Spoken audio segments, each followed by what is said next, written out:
Alors aujourd'hui, je vais vous expliquer comment les astronautes peuvent flotter dans l'ISS. Enfin non, car ça c'est déjà fait. D'ailleurs, je vous invite à regarder les vidéos de la chaîne Stardust et celles de la chaîne YPenser. On peut les trouver facilement, c'est très bien expliqué. Je vous mets les liens dans la description. Moi, je vais plutôt vous montrer par le calcul comment trouver la vitesse de rotation de l'ISS autour de la Terre pour que les astronautes puissent flotter à l'intérieur. Pour commencer, il faut savoir que les astronautes de l'ISS sont soumis à deux forces. La gravité, car ils ne sont qu'à 400 km d'altitude, et la gravité est encore d'environ 8,68 mètres par seconde carrée. Je vous rappelle que sur Terre, elle est de 9,81. Et la deuxième force, la force centrifuge, due à la rotation de l'ISS. Pour la gravité, je vous mets un lien dans la description qui vous permet de voir la valeur de celle-ci en fonction de l'altitude. Tout est bien expliqué, le site est assez clair. Pour la force centrifuge, je vous laisse la page wiki car elle est assez bien faite à mon goût. Donc nous allons regarder d'un peu plus près les formules de ces deux forces. Premièrement, la gravité. Elle s'exprime en newton. Il s'agit en fait de la formule du poids, P égale m fois g, mais en prenant en compte l'endroit où on se trouve dans l'espace, d'où la constante universelle de gravité grand G et grand M, la masse de la Terre. Donc G correspond à cette constante, elle est égale à 6,67 10 puissance moins 11.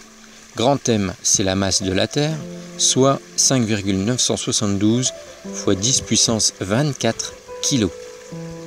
Petit m correspond à la masse de l'objet concerné, c'est-à-dire l'ISS, et petit r correspond à la distance séparant le centre des deux objets.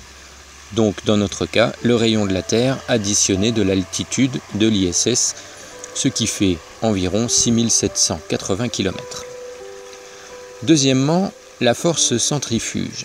Elle s'exprime également en newton, elle est valable telle qu'elle si la vitesse angulaire est constante, ce qui est notre cas. Petit m représente la masse de l'objet en mouvement, donc c'est toujours l'ISS, qui fait 400 tonnes à peu près. Petit v, la vitesse de rotation de cet objet, c'est ce qu'on va essayer de calculer. Et r, le rayon du cercle de cette rotation, donc toujours rayon de la Terre plus altitude de l'ISS. Pour que les astronautes flottent, il faut donc que ces deux forces soient égales en valeur, mais opposées en direction. On peut donc écrire grand G fois grand M fois petit m divisé par R au carré est égal à petit m fois V carré divisé par R. On peut simplifier et on obtient V carré égale grand G fois grand M divisé par R. Ce qui revient à dire que V est égal à racine carrée du rapport Gm sur R. Ensuite, on peut remplacer les valeurs de grand G et de grand M, ainsi que la distance. N'oubliez pas que les distances sont en mètres et la masse en kilogrammes.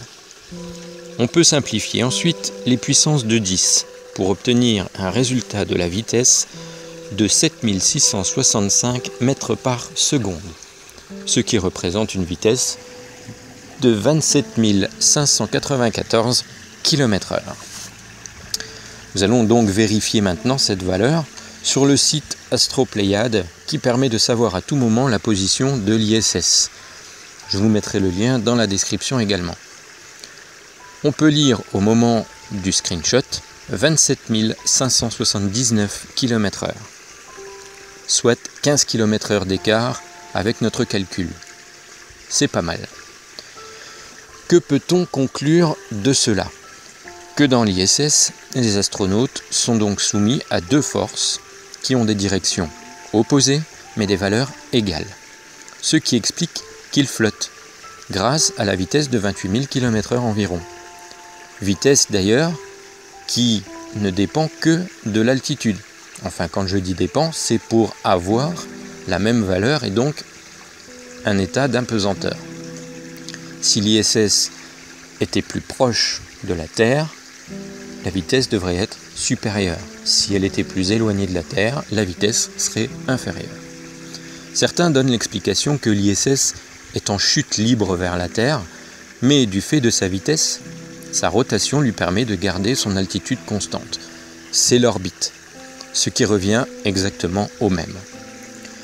Voilà, je vous remercie d'avoir regardé cette vidéo. N'hésitez pas à vous abonner, à aller voir toutes les autres vidéos qui répondent à plein d'autres questions.